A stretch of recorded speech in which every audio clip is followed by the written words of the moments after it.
So we're now ready to start constructing the exterior of our bag. First of all, on the top long edge and the bottom long edge, we need to add our quarter marks. So we're going to make a mark that is central along that long edge, and then we're going to make another mark that's 7 7/8 of an inch out from that central mark. Do not mark 7 7/8 of an inch from the outside edge. Mark it from the central mark. If you mark it from the outside edge, it will not be a proper quarter mark because these measurements allow for the seam allowance that we're going to use. You're going to do that along the bottom, so you'll have 1, 2, 3 marks along the bottom edge, and the same along the top. 1, 2, 3 marks along the top edge. We're going to take the whole panel and we're going to fold it in half, right sides together. So that the short edges, so these short edges match, and I'm just going to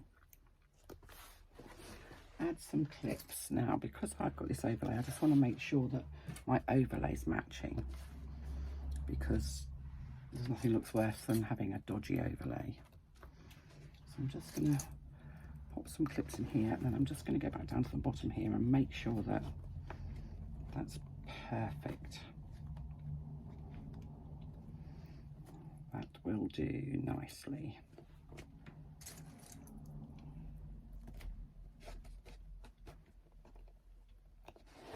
And then I'm going to stitch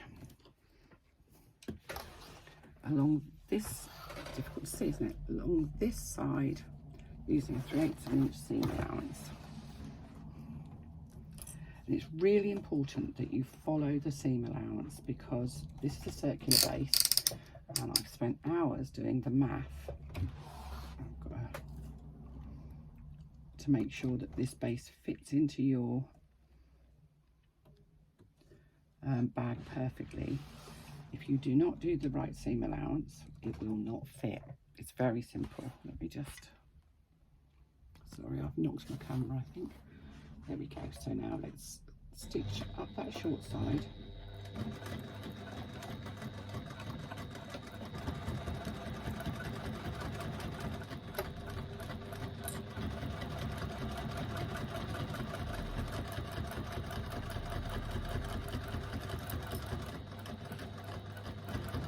Using a 3/8 of an inch seam allowance.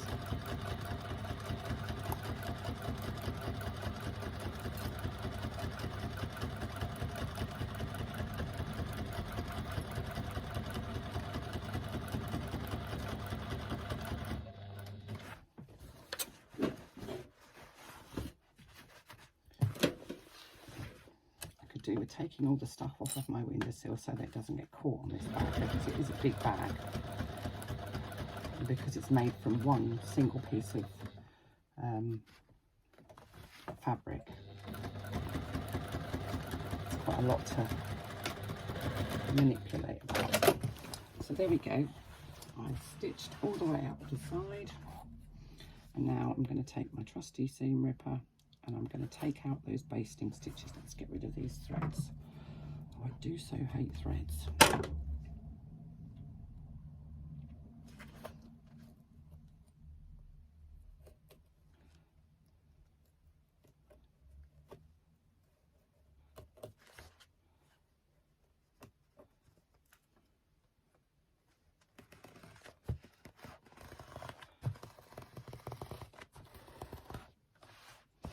I'm just taking out the basting stitches where my foam is. Now, if you haven't used foam, obviously you can completely miss this part because you don't need to take out basting stitches that aren't there. I'm doing that on both sides.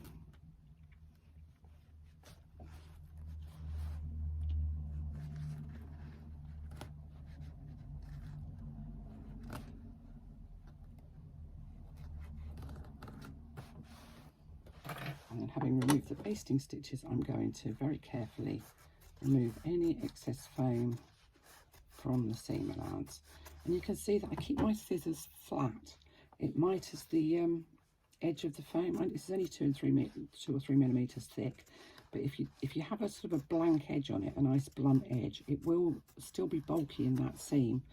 And although we're not stitching along that seam, you want it to sit as flat as you possibly can. So cutting and mitering, it's a bit like grading a seam almost.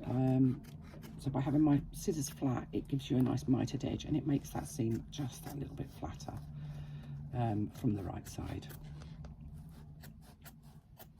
So let's just take it all out from that side. Oh, sorry, keep slapping with the bag.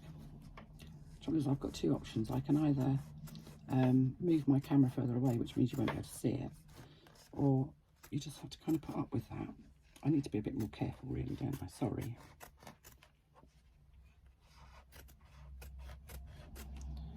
So let's just get rid of all that nice foam from the seam allowance.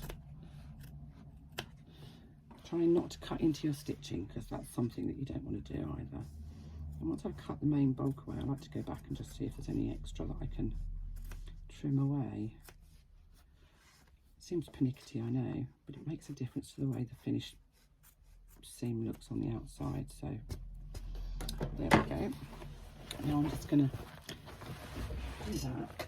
I'm going to grab my pressing pad and put it inside, just because I'm now going to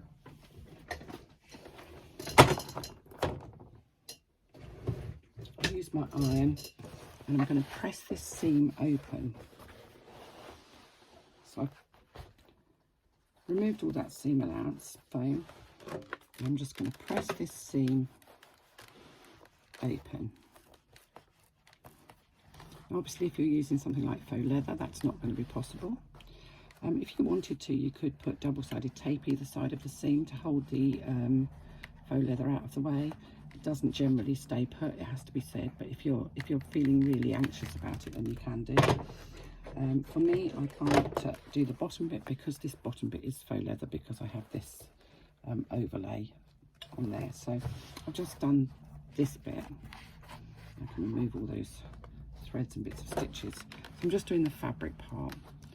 It will depend on what you're making your exterior with. I just like to make sure it's really nice and pressed. And then I can remove my pressing mat, and we'll move on to adding our base.